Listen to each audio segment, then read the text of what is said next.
Frères et sœurs en Christ, bonsoir, bonsoir, bonsoir, shalom, shalom, shalom. Votre serviteur, le Père Justin Balma, est à votre service. Comme je vous l'ai annoncé hier, nous avons entamé une série d'enseignements sur le rosaire.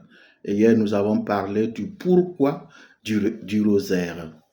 Aujourd'hui, sœurs, frères et sœurs, où l'Église célèbre les anges gardiens, nous voulons les invoquer.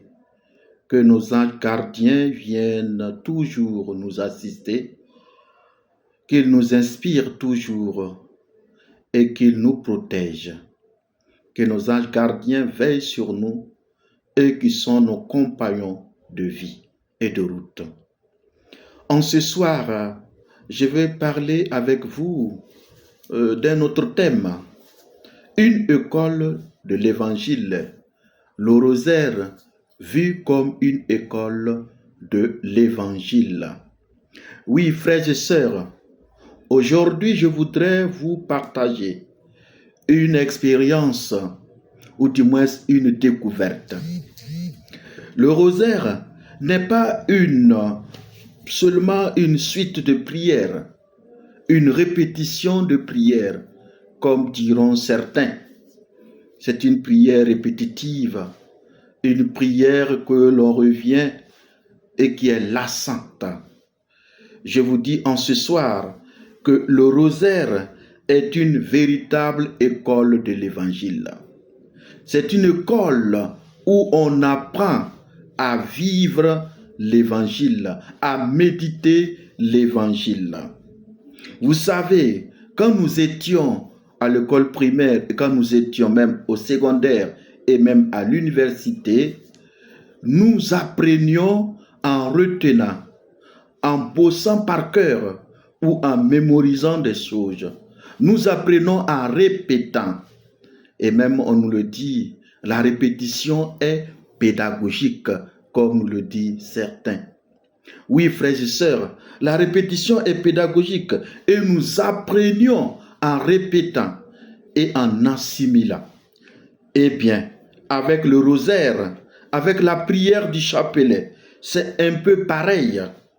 On apprend la vie de Jésus, non pas dans les livres compliqués, mais à travers une vie en Jésus-Christ, à travers les enseignements que la Vierge Marie nous donne. Directement, nous apprenions dans le rosaire avec Marie qui est la mère de Jésus. Chaque mystère du rosaire est comme une petite fenêtre qui s'ouvre à nous pour que nous apprenions à connaître davantage qu'est-ce que l'évangile et qu'est-ce que la vie de Jésus. Oui, frères et sœurs, par exemple, les mystères joyeux nous montrent la joie de la venue de Jésus parmi nous.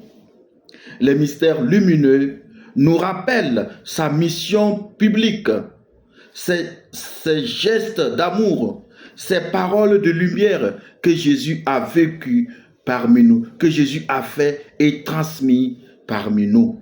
Les mystères douloureux nous mettent devant son sacrifice, sa passion, son amour jusqu'à la croix. Jésus qui a souffert. Les mystères douloureux nous rappellent la souffrance, la passion et la mort de Jésus sur la croix. Oui, frères et sœurs, pour terminer, les mystères glorieux nous font lever les yeux vers la résurrection. Les yeux vers la résurrection du Seigneur, vers la victoire de sa vie, vers la victoire au ciel. Il nous élève les yeux pour contempler les merveilles de Dieu et la puissance de Dieu, la mort, la puissance de Dieu qui triomphe sur la mort. Jésus est vainqueur de la mort. Voyez-vous, en priant le rosaire, on fait un vrai cheminement avec Jésus. On médite sa vie, pas seulement avec la tête, mais avec le cœur. Et plus on prie, plus on découvre que l'évangile n'est pas une vieille histoire, mais qu'il s'actualise et parle de notre vie actuelle, de notre vie d'aujourd'hui. Prenons un exemple simple.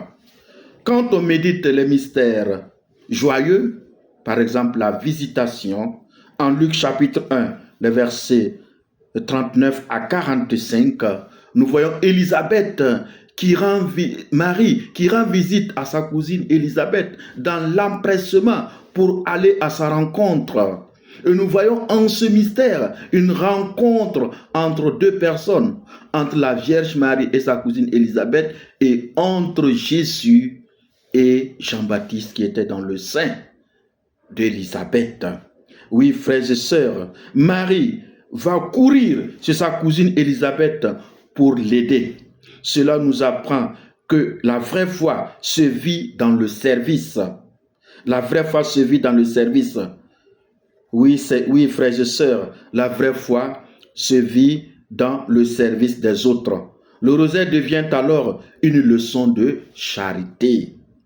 Ou encore, quand on contemple la passion de Jésus, on comprend qu'il n'y a pas d'amour que de donner sa vie pour ceux qu'on aime. Il n'y a pas de plus grand amour que de donner sa vie pour ceux qu'on aime, se sacrifier, et que nos petites croix de chaque jour peuvent être offertes à travers la méditation du rosaire dans la vie et la souffrance de Jésus à travers les mystères douloureux.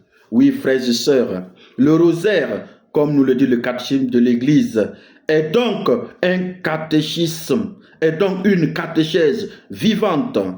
On n'a pas besoin de grands discours.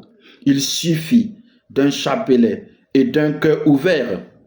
C'est une école où Marie est la maîtresse, elle est le professeur et Jésus est le sujet de chaque leçon. Alors je vous encourage, chaque fois que vous prenez votre chapelet, souvenez-vous que vous ouvrez l'évangile. Laissez Marie vous guider. Laissez la parole descendre dans votre vie concrète, dans vos choix, dans vos relations fraternelles. Oui, frères et sœurs, et par petit à petit, vous verrez le rosaire transformé parce qu'il met l'évangile au cœur de vos journées. Le rosaire vous transforme parce qu'il met l'évangile au cœur de votre vie. Que la Vierge Marie, mère de la parole, faite chair, nous apprenne à aimer toujours plus Jésus, son Fils, à travers cette prière simple et puissante qui est le rosaire.